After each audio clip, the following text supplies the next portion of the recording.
नमस्ते दोस्तों, कैसे हो? भाई हो कि आप सब बढ़िया होंगे। तो आज की एक और नई वीडियो के अंदर आप सभी का स्वागत है। आज की इस वीडियो के अंदर हम बात करने वाले हैं रिलायंस के बारे में। रिलायंस का हम टेक्निकल प्लस फंडामेंटल एनालिसिस करेंगे, जिससे हमें पता चलता है कि मार्केट रिलायंस किस तरीके से मूव कर सकता है। तो रिलायंस के बारे में जो भी मेरा पॉइंट ऑफ व्यू होगा, जो भी डाटा बता रहा होगा, वो मैं आपके साथ में शेयर करने वाला हूँ। पर ये video only for educational purpose पे है, do not for buying and cell recommendation.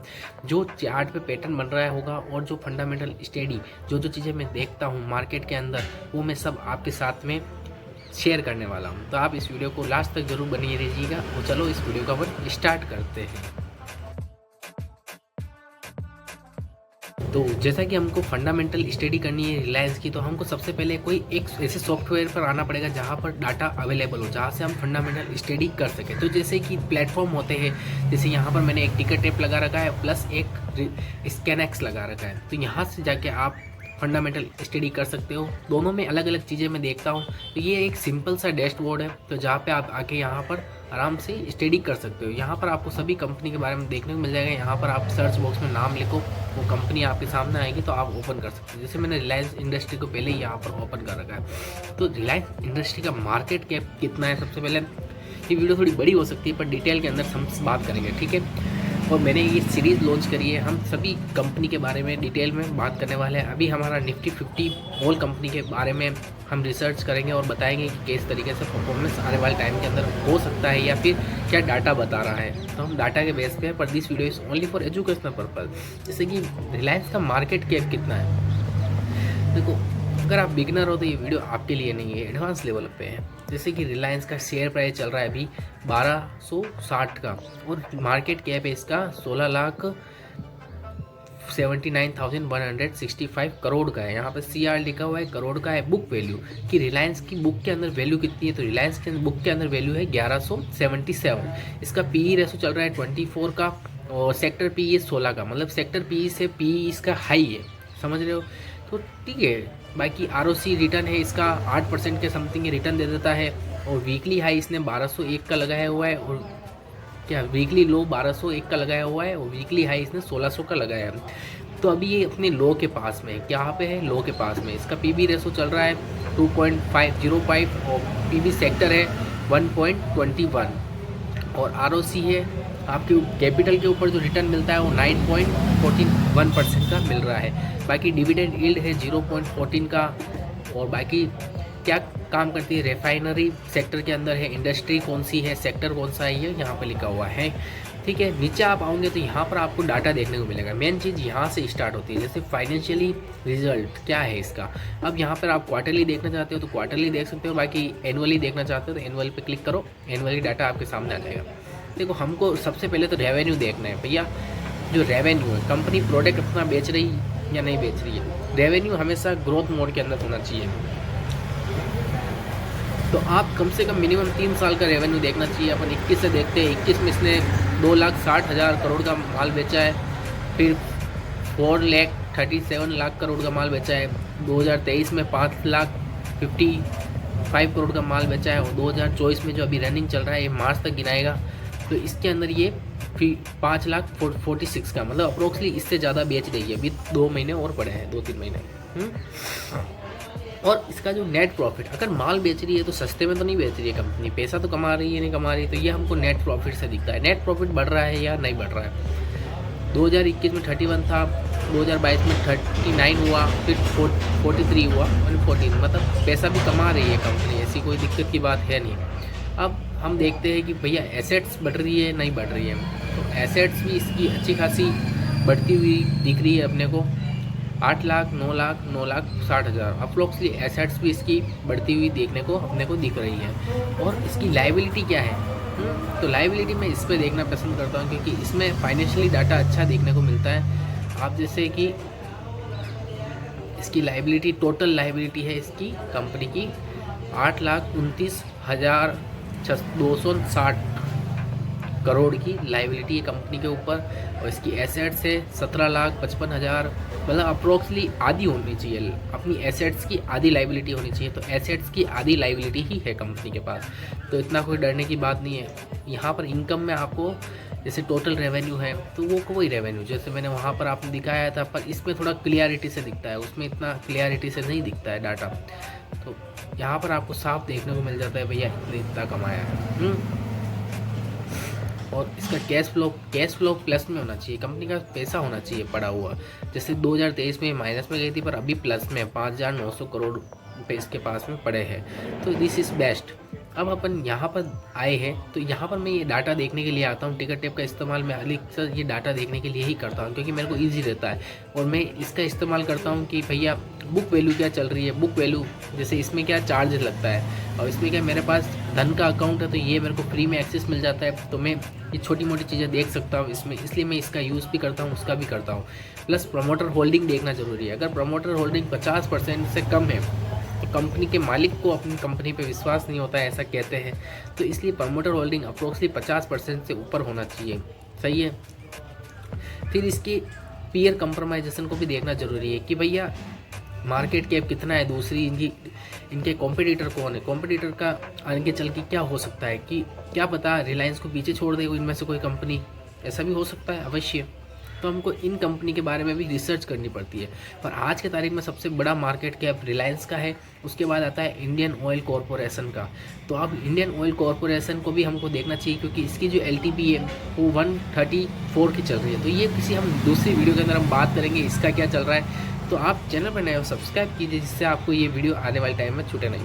अब हम बात करते हैं कि भैया कंपनी ने क्या क्या एक्शन लिए हैं, हमको कैसे पता चलेगा। जैसे 2024 के अंदर 18 अक्टूबर 2024 में इसने बोनस शेयर 1:1 पे, मतलब किसी के पास एक शेयर है तो एक शेयर उसको गिफ्ट के रूप में दिया गया है। गिफ्ट के रूप में नहीं देते हैं, मतलब क्या होता है, जैसे शेयर प्राइस 2,000 की चल रही है तो बोनस शेयर डिक्लेयर होता है, तो उस शेयर की प्राइस हो जाती है 1,000 रुपये। और आपके खाते में जैसे 50 शेयर होते हैं तो वहाँ पे दिखने लग जाते हैं 100 शेयर। तो इस प्रकार से बोनस शेयर डील होते हैं। और डिविडेंड कंपनी ने कितनी बार दिया है, तो 2024 में 19 अगस्त को दिया, 2023 में दिया। तो ये आपको जो भी एनुअली कंपनी की मीटिंग वगैरह हुई है उसमें क्या हुआ है, तो वो आपको यहाँ पर देखने को मिलता है। थोड़ी सी आवाज़ आती है, इसको थोड़ा, बाकी इंडिकेटर वगैरह दे रखे हैं तो यहाँ से आप देख सकते हो। अब अपन चलते हैं रिलायंस के चार्ट पर कि रिलायंस का चार्ट क्या बोल रहा है। फंडामेंटल स्टडी के अंदर हमने देखा कि रिलायंस का फंडामेंटल ठीक है, ना तो बैड ना गुड, बट ठीक है। अभी रिलायंस अपनी बुक वैल्यू के पास में चल रहा है, this is very good signal है और भी अच्छी बात है। और प्लस इसके एसेट्स, लायबिलिटी और जिस तरीके के हमको चाहिए उस तरीके का है, मतलब रिलायंस इज़ वेरी गुड। पर ये मैं ओनली फॉर एजुकेशनल पर्पज़ पे बता रहा हूँ, ना कि बाय एंड सेल रिकमेंडेशन है। तो अब हम जैसे कि रिलायंस में अपन शॉर्ट टर्म के लिए भी बाय करना चाहते हैं कि 5-6 दिन का विचार है, तो हमारे पास एक स्ट्रेटेजी होनी चाहिए। आपने फंडामेंटल देख लिया ठीक है, पर आप एक्शन कहाँ पे लोगे। अब मार्केट को आपने ऊपर ही ऊपर पकड़ लिया तो आपका यहाँ पे लॉस होने की प्रोबेबिलिटी हाई हुई। तो आपको एक प्राइस एक्शन आना चाहिए कि प्राइस एक्शन किस प्रकार से वर्क करते हैं। तो प्राइस एक्शन अगर आपको नहीं आता है तो आप कमेंट मुझसे कीजिए, मैं प्राइस एक्शन के ऊपर भी आपके साथ में एक वीडियो बना के जरूर दूंगा, जिससे आप प्राइस एक्शन को डिटेल में समझ सकोगे। तो जैसा कि हमने यहाँ पर रिलायंस में अभी जो प्राइस एक्शन आपको देख के क्या लग रहा है, रिलायंस को अभी हमको बाय करना चाहिए या नहीं करना चाहिए, कमेंट बॉक्स में वीडियो को पॉज करके ज़रूर लिखिए। ठीक है, आई होप कि आपने लिखा होगा। देखो अभी रिलायंस का डेली टाइम फ्रेम पर मैंने चार्ट लगा रखा है और रिलायंस अभी अपने डाउन ट्रेंड पे चल रहा है, मतलब मूवमेंट अभी डाउन का है। जब तक इसके ऊपर नहीं जाता है रिलायंस, तब तक हम बाइंग के बारे में नहीं सोचेंगे, क्योंकि यहाँ से अभी ट्रेंड डाउन का चल रहा है तो और नीचे जाने की प्रोबेबिलिटी है, गिरने वाला और गिरता है। फंडामेंटली स्ट्रॉन्ग है तो कोई दिक्कत की बात नहीं है। पर एक बार चार्ट पे अभी आप यहाँ पर बाय करते हो, फिर आपको ये 1,000 में मिल रहा होता है तो आपको क्या लगेगा, अफसोस होगा ना कि मैंने यार 260 रुपये का नुकसान कर दिया। अब यहाँ पर आप बाय करके यहाँ पे आप रुकते हो कि यहाँ तक आ गया कॉस्ट टू कॉस्ट, पर किसी ने 1,000 में बाय किया होगा, यहाँ तक आ गया तो उसको 20% का रिटर्न मिल चुका होगा, पर आप यहाँ पर कॉस्ट टू कॉस्ट होंगे। तो इसलिए बेस्ट प्राइस एक्शन का इंतजार करें। तो यहाँ पर अभी डेली टाइम फ्रेम पर अभी कोई मूवमेंट, अभी बाइंग सिनारियो नहीं दिख रहा है, तो यू आर वेट एंड रखा है। तो डेली टाइम फ्रेम पर अभी कुछ भी बाइंग सिनारियो नहीं दिख रहा है। जैसे मैंने यहाँ पर एक अलर्ट लगा रखा है, इसका अलर्ट का कारण ये है कि प्राइस यहाँ पर आती है, ये एक रेंज है जहाँ पर प्राइस आके फंस जाती है। और ये कि एक प्रीवियसली टाइम पे भी यहाँ पे मार्केट रुका हुआ था, तो मैंने एक मिडल में लगा रखी है, क्योंकि प्राइस जब भी आए तो अपने को बाई करने के लिए एक अच्छा सा मौका मिल सके कि हमारा बाइंग यहाँ पे हो सकता है। तो इसलिए मैंने मिडल में लगा रखी है कि भाई यहाँ तक आती है और इस लेवल को निकालती है तो और सेलिंग भी आती हुई देखने को मिल सकती है। तो अभी का जो सिनारियो चल रहा है डेली टाइम फ्रेम पर, जो ये मूविंग एवरेज है मैं ये मूविंग एवरेज वाली स्ट्रेटजी की वीडियो बना रखी है, आप जाके उस वीडियो को देख सकते हो 55 मूविंग एवरेज के ऊपर। मैं आई बटन पे लिंक दे दूंगा, तो आप उस वीडियो को देख के इस वीडियो को अच्छे से समझ पाओगे कि कहाँ पर हमको एंट्री करनी चाहिए, कैसे क्या मार्केट में स्टॉप लॉस टारगेट किस तरीके से हमको कितनी क्वांटिटी लेनी चाहिए। सब कुछ रिस्क मैनेजमेंट के साथ में आपको काम करना है। बिना रिस्क मैनेजमेंट के साथ में आपको काम कभी भी स्टॉक मार्केट में से नहीं करना है।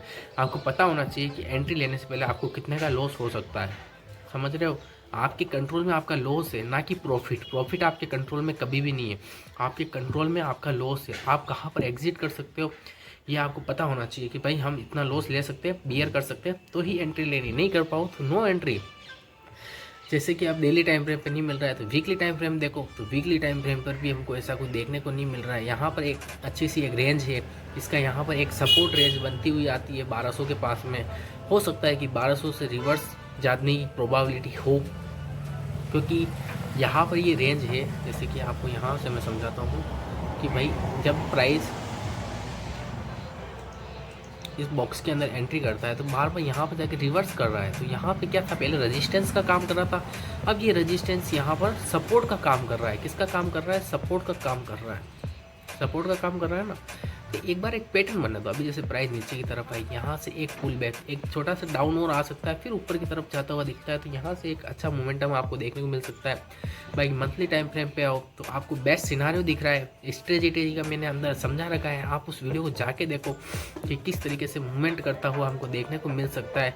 तो आप उस वीडियो को जाके अवश्य देखना कि आपको समझ में आ सके कि हमको एंट्री और एग्जिट कहाँ पर करना है। तो Reliance monthly time frame, weekly time frame और डेली टाइम फ्रेम पे हमने बात करी कि किस तरीके से चल रहा है, और फंडामेंटल के अंदर हमने बताया कि रिलायंस का फंडामेंटली क्या है और किस तरीके से मार्केट के अंदर इसकी फंडामेंटली स्टडी है, पीबी रेशो क्या है, बुक वैल्यू क्या है, इसके एसेट्स, लायबिलिटी, कैश फ्लो वगैरह के बारे में हमने बात करी। तो आई होप कि आपको ये वीडियो अच्छी लगी लाइक कीजिए, चैनल पर सब्सक्राइब कीजिए। बाकी थैंक्स फॉर वॉचिंग। बाकी आने वाले टाइम के अंदर ऐसी ही वीडियो आपको रेगुलर बेसिस पे मिलती रहेगी, जिसमें हम अभी एक सीरीज़ लॉन्च कर रखी है, जिसके अंदर हम अभी निफ्टी 50 की जितनी भी कंपनियां हैं उसके हम हर वीडियो के बारे में डिटेल में एनालिसिस करेंगे और आपको बताएंगे कि किस तरीके से वर्क कर रही है। तो चैनल पर सब्सक्राइब कीजिए। बाकी थैंक्स फॉर वॉचिंग।